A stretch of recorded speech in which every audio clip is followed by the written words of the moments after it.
ሐታ ለዒልም ተቆርቋሪ መስለው የሚገቡ ጓደኞች አሉ። እኛ ካለንበት ትክክለኛ የሰለፎች ጎዳና ለማስወጣት በማናስበው መልኩ የሚሸረሽሩ ሰዎች አሉ። ስለዚህ እንዲህ አይነት ነገሮች ላይ መንቃት መጠንቀቅ ያስፈልጋል። ሰውየው በጓደኛው ዲን ላይ ነው አሉ ነቢዩ ዓለይሂ ሰላቱ ወሰላም። ጓደኛሽ ጫት የምትቅም ከሆነ ጫት ትቅም ያለሽ፣ ሶላት ላይ የምትሳንፍ ከሆነ ታሳንፍሻለች።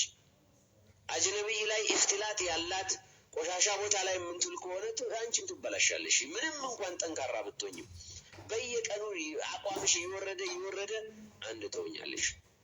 ኒቃብሽን ለብሰሽ እነሱ ጋር መደብለቅ መቀላቀል ካመጣሽ በሚቀጥለው ደግሞ አንድ ሁለት እያሉ ቆሻሻቸውን ነው የሚያቀምሱሽ።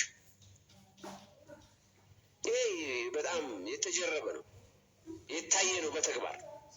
አያሌ እህቶች እኔ ለራሴ ጠንካራ ነኝ፣ ማንም አያታለኝም፣ ጓደኝነታችን በጓደኝነት ላይ ብቻ የተመሰረተ ነው፣ በዲናችን አያገናኝም ይላሉ።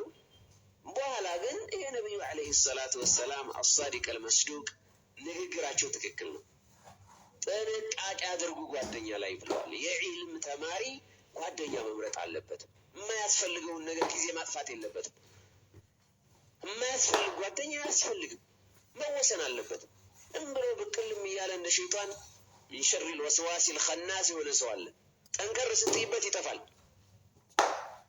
እንደገና መልሶ ደግሞ በሆነ ሁኔታ ደከም ስትይ ይመጣና የሐራም ጅንጀናውን ይቀጥላል። እንዲህ አይነት ሰዎች ጋር ብቅልም እያለን የምንጀናጀን ሰዎች አለን። አንዳንዴ ጠንከር ብለን ዒልማችን ላይ ዲናችን ላይ እንትንላለን፣ በኋላ ላይ ደግሞ ይናፍቀንና እዚያው ቆሻሻ ውስጥ እንወድቃለን። እንጠንቀቅ፣ አላህን እንፍራ።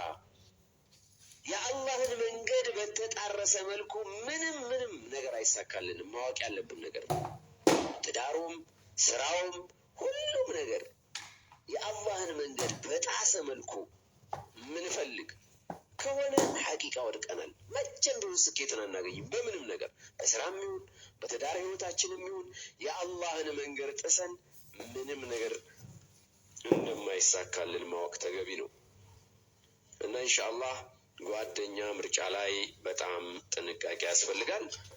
ኢብኑ መስዑድ ምን ይላሉ? ኢዕተቢሩ الرجل بمن يصاحب فإنما يصاحب الرجل من هو مثله قالوا اعتبروا الرجل